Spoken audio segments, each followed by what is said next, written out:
What is up, everyone? It's Quinn here, and in today's video, I'm going to be going through my Week 15 early top 30 wide receiver rankings. If you guys are watching this, I'm assuming you have made the fantasy football playoffs, so congratulations. Hopefully this video helps you guys go out and set your starting lineups. If you do enjoy the video, do me a huge favor, hit that like button, subscribe. If you have any questions, you can drop them down below. I'll make sure to get back to every single person. But let's just dive right into the rankings here. We're going to start off in tier 1, and I have 4 tier 1 wide receivers. Now, if we want to nitpick and make a million tiers, Jamar Chase, should be in a tier by himself at this point. He is the wide receiver 1 in points per game by nearly 5 full points, so he's the clear top dog. We all know it, but we're just going to lump him in tier 1 so we don't have a million tiers in this video. So we're going Jamar Chase against the Titans. Like I said, clear-cut number 1 option. Then we have Nico Collins going up against the Dolphins. He's been back from injury over the last 3 games. In his last 2, he's gone 5 for 92 and a touchdown. 8 for 119, kind of picked up where he left off. Still view him as a high-end wide receiver 1 at this point. Then my wide receiver 3 is Puka Nacua, and he's been an absolute monster. And I think his season has actually been even a little bit better than maybe most people think. In his full healthy games, remember week 1, I believe it was week 1, he left with injury. Then he had the game where he was ejected. I think it was the second game back from his injury. In his full healthy games, he is averaging 23.7 PPR points per game. The only guy who would even come close to Jamar Chase's production this season. He's coming off a nuclear week 14, 41.8. He is a locked-in, high-end wide receiver 1. And then the last guy in this tier, Justin Jefferson, had a nice bounce back last week, but just went nuclear here in week 14. 7 for 132 and 2 touchdowns. It's not a good matchup here against the Bears. They are bottom 3 in points per game allowed to the wide receiver position, but it's Justin Jefferson coming off a big game. Still think he is a tier 1 wide receiver. Now moving into tier 2, kind of like our mid to back end wide receiver 1s. Going to start off with Cooper Kupp going up against the 49ers. Even though Puka's balling, Cooper Kupp also just continues to produce. He has scored at least 20 points in 3 of his last 4 games. Just solid week after week. Really, I think his only down game of the season was in week 13. Then my wide receiver 6 is going to be Tyreek Hill going up against the Texans. And it's kind of been a rough season for Tyreek Hill. He did not play well through the Tua injury. Even when Tua was back, the production wasn't great, but in the last 2 weeks, he's been balling out. 6 for 83 and a touchdown in week 13. Week 14, 10 for 115 and a touchdown. Seems like him and Tua are kind of putting it together at the right time. Tua's been playing at a super high level, so like the volume is there, the numbers are out there for Tyreek Hill, and he's capitalized over the last couple of weeks. After Tyreek Hill, I'm going to go with Amon-Ra St. Brown going up against the Bills. Now, he's kind of struggled as of late. In his last 3 games, he has scored 12.2, 12.3, and 10.3 PPR points. Those are not like the high ceiling games that you drafted out of him. The problem really has just been that he's not getting into the end zone. No touchdowns in those 3 weeks. Early on, even when the passing volume was somewhat low because they were so effective on the ground, he was still hitting in the touchdown department. I do think this is a matchup, though. Should be a competitive game here with the Bills. Could be a shootout. The passing volume should be there. Even though the Bills, do struggle to stop the run, I do think the volume is going to be there. And the Lions still have the second highest implied point total. So Vegas thinks they're going to put up points. I'm still trusting Amon-Ra here as a wide receiver 1. Then I'm going to go with Terry McLaurin going up against the Saints. Coming off his bye week here, it's a favorable matchup. The Saints are allowing the 7th most points per game to the wide receiver position. And Terry has just been ultra consistent. Had a rough start to the season, first 2 weeks. Since then, he's been on an absolute tear. 13 plus PPR points in 10 out of 11 games, 15 plus in 7 out of his last 8. In games where he's not getting into the end zone, he's putting up big yardage numbers. In games where he is getting into the end zone, maybe doesn't have the yardage, those touchdowns are helping him out. After Terry, another guy who's on a roll here, Courtland Sutton going up against the Colts. Got to put some respect on Courtland Sutton. It's the playoffs here. Some of the bigger names that maybe aren't producing at a super high level, they're going to have to take a back seat. 2 guys, maybe kind of unexpected, but are balling out. Courtland Sutton is one of those dudes. In his last 6 games, he has gone for at least 14 PPR points, 70 yards, and 8 targets. So super high weekly floor with the volume. He's producing on those opportunities. Bo Nix is playing well. I like Courtland Sutton here as a wide receiver 1. Couple more guys in this tier. Ladd McConkey going up against the Buccaneers. Now, he did miss week 14 with a shoulder injury, so something to monitor. But it did seem like, we weren't sure if he was going to be playing, but it was possible like the day of, that he could play Sunday night. So I would expect him to return. I like the matchup here against the Buccaneers. When you look at his last 3 games, he has gone 6 for 123, 6 for 83, and then 9 for 117. Just a clear-cut number 1 weapon for Justin Herbert. And then my last guy in this tier is going to be Mike Evans going up against the Chargers. He hasn't necessarily put together like monster stat lines since coming back from injury, but he's had, 3 solid games, 5 for 68, 8 for 118 and a touchdown, and then 4 for 69. The Bucs, they might struggle to run the ball here against the Chargers. Not a good matchup for running backs. I do think this could be a nice Mike Evans game. Obviously, the clear number 1 target here for the Buccaneers, and has that proven production where we know he is, a very strong wide receiver play. Then looking at tier 3, kind of an interesting mix here. We're going to start off this tier with Jerry Jeudy going up against the Chiefs, and we just have to give Jeudy his respect here. In his last 5, he is averaging 22.6 points per game, and I know he had that one nuclear performance, but he has scored at least 14 PPR points in all 5 of those matchups. I think if Cedric Tillman continues to miss time with that concussion, Jerry Jeudy has to be considered in like the wide receiver 1 territory. Then after Jeudy, going to go with CeeDee Lamb going up against the Panthers. Lamb with a nice week 14, a nice bounce back performance. I still am not, super high on his upside with Cooper Rush at quarterback. We now have a 5-game sample size. He's averaging 14.2 PPR points per game. Like, those are solid numbers, but that one game isn't enough for me to like just vault him right back up into like, locked in wide receiver 1 territory. He's my wide receiver 13. Still think he's a very strong play, but for those wondering why he's not like in a tier 1 or a tier 2, that would be the reason. A guy from that same matchup, T. Higgins, going up against the Titans, played on Monday Night Football. T. Higgins coming off his worst game of the season. I'm really not going to panic too much here. He is still the wide receiver 9 on the season in points per game. This is going to be an offense that puts up points. Obviously, the defense, has struggled. They've gotten in some shootouts. I'm still completely fine throwing in T. Higgins as a high-end wide receiver 2. A.J. Brown is going to be my wide receiver 15, and he's someone who I really struggled to rank. I could definitely see the argument, just looking at his track record, of saying he should be way higher than this, like he should be a tier 2 option. I get that argument.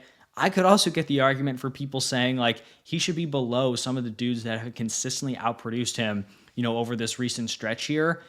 It's just tough for A.J. Brown, because obviously he's a super talented player. He's had great seasons, but we're in a spot now where it's a win now situation. You need your best guys out there, and he just has not been all that great as of late. Only 12.7 points per game in his last 7 games. It's not a good matchup here. The Steelers are bottom 6 in points per game allowed to the quarterback position.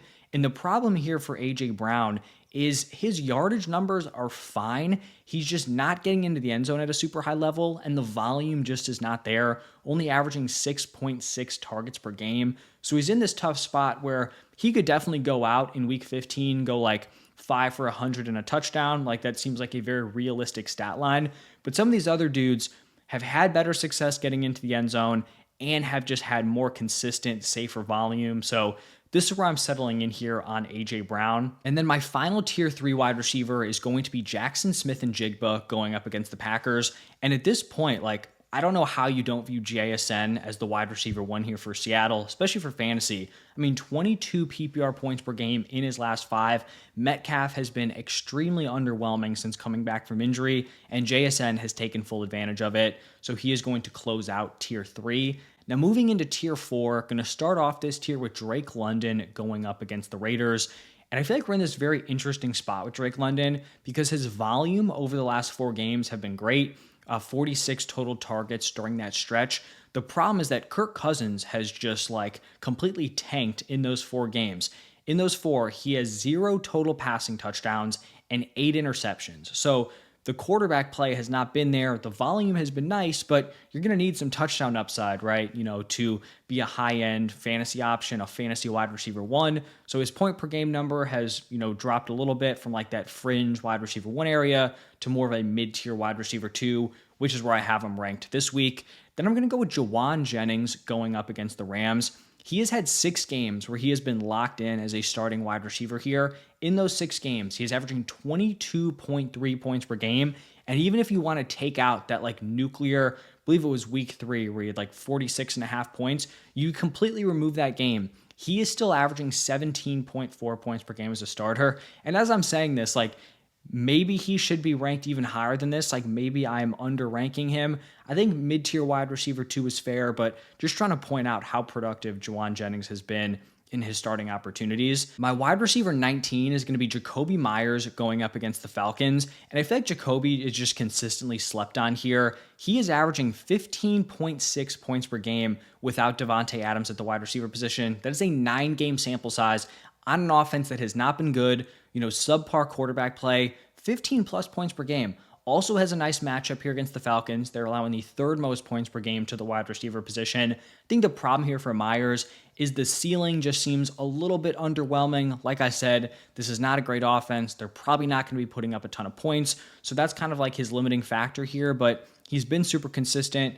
Got to put some respect on Jacoby Myers' name. Then I'm going to go with back-to-back Jets wide receivers, Davante Adams and Garrett Wilson. They both draw a really nice matchup here against the Jaguars, who are allowing the 5th most points per game to the wide receiver position. Davante Adams has been the more consistent guy. In his last 3 games, 13.2, 17.6, 25.9 PPR points. He's been targeted 11 or more times in 4 of his last 5. So he's been producing as of late, but Garrett Wilson has still had nice production with Davante Adams in there, maybe not as consistently over the last 3 games, but coming off a nice week 14, 7 for 114 with a nice matchup. As long as Aaron Rodgers continues to play quarterback, I think both these guys are solid options. And then we're going to close out this tier with Malik Nabers going up against the Ravens. And I just feel really bad for Malik Nabers here. He is an extreme talent at the wide receiver position, and his situation is just unbelievably bad. His last receiving touchdown, or touchdown altogether, was back in week 3. In his last 6 games, he's still been consistent, 10 plus PPR points, 10 plus targets in all 6 of those games. The dude just cannot get into the end zone. And on paper, it's actually a decent matchup here against the Ravens. They are 2nd in points per game allowed to the wide receiver position. But the Giants' implied point total this week is all the way down at 14.5. That is unbelievably low. I think it's like 2.5 or 3.5 points lower than the 2nd worst team. So the offensive environment is just so bad. It's tough to see the upside. And even if he has a decently high floor, most of the players ahead of him, you could see them going out and just putting together like a nuclear 25, 30 plus point game. It's just tough to see that out of Malik Nabers, not due to his talent or, lack of talent, but just due to the situation, his quarterback play. It's just not great. So back end wide receiver 2 for me. And then my final tier here, tier 5, we're going to start it off with Josh Downs going up against the Broncos, dealing with a shoulder injury, coming off the bye week, missed week 13, but in his 4 full games before the injury was averaging 17 points per game. He had separated himself as the clear wide receiver 1 here for the Colts, was balling out even with Richardson at quarterback. So I think if he does play, he's in like this back end wide receiver 2 area.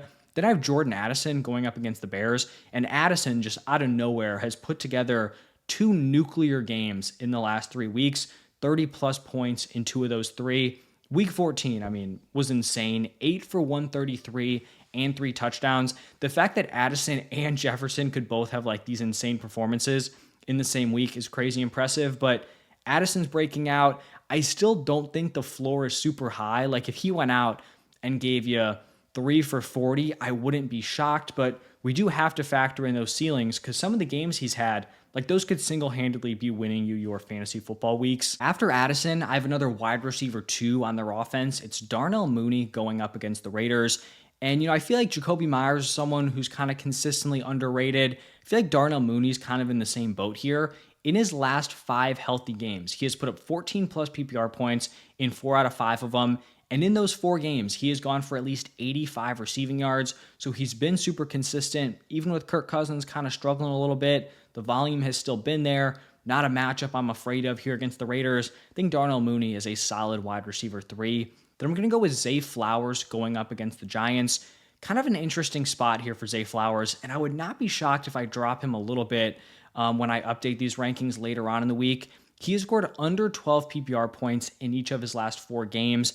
They're 14.5-point favorites here against the Giants, which is somewhat concerning to me because this could very easily turn into a Derrick Henry run the ball a million times, like 20 pass attempts for Lamar. That's my concern here. We saw early on in the season where they had an early lead. Lamar didn't have to throw a ton. Some of those games, Zay Flowers was not giving you strong performances.